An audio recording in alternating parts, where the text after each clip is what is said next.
Yeah, never seen Illuvium, like you said earlier, as really gambling, but of course it is part of it.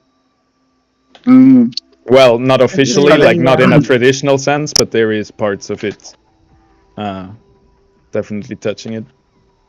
Especially yeah, when you it's got look that. at Illuvatars, the opening discs Yeah, that's straight up. is yep, very much down that road. If you're not careful, if you have an addictive personality, you need to really be careful. Yeah. Yeah. I do have a addictive personality, and one time when I was younger, I got addicted to gambling for like a few days, and I went like online gambling, and it was just like middle of the night, like tired and whatever, and just pressing buttons, and number goes up, down, up, down. You want to always get to where you were, you're not getting there, then you're still not satisfied, and I went up 2,000 or something. It was like CS:GO skins.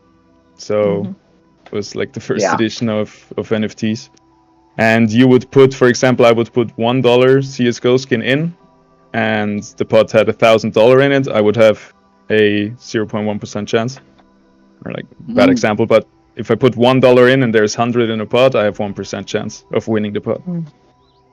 And then one time I won one with $1.4, and it was a $5,000 pot, and like it was the rarest and legendariest skins that are in the game.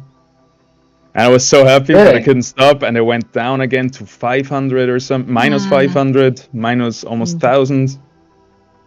Yep. And then over hours back to 2,000, 3,000, 4,000, and I couldn't stop at 4,000. I wanted to get back to 5,000, back to minus 500 again. And like really, like it was disturbing, and I was so happy about what I had, and then I was so sad that I couldn't stop. And it has been gnawing on me, just that memory of being helpless towards that whatever it is.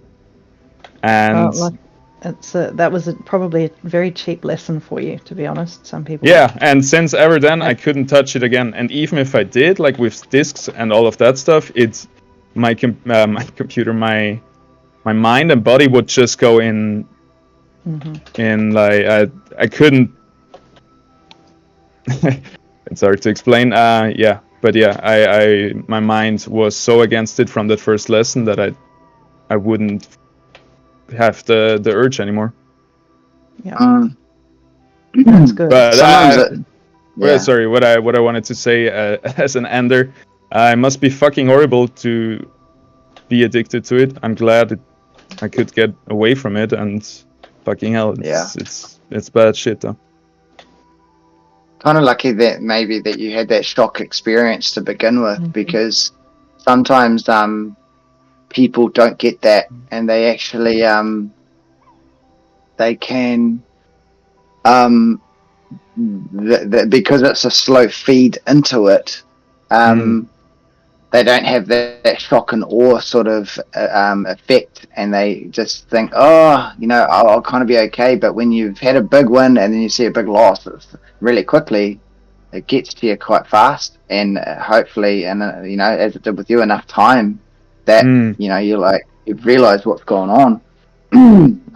You see the state of guys when they're addicted to booze and gambling and stuff, and man, they can it's like, dude, you all right? Look good, man. Yeah. And so it's a good thing probably that you had that big hit. Yeah, it makes total sense. Like you say, it's usually a slow feed, and for me it was just like 3-4 extreme losses in just one crazy night, where I look back at it and I really can see it with closed eyes what it did to me or what happened. Yeah, same. I'll be back in a sec.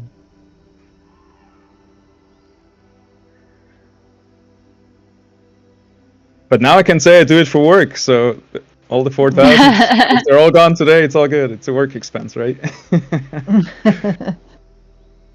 No, but it's different. It's good. It is in German you say Maß und Ziel. I don't know how to translate it.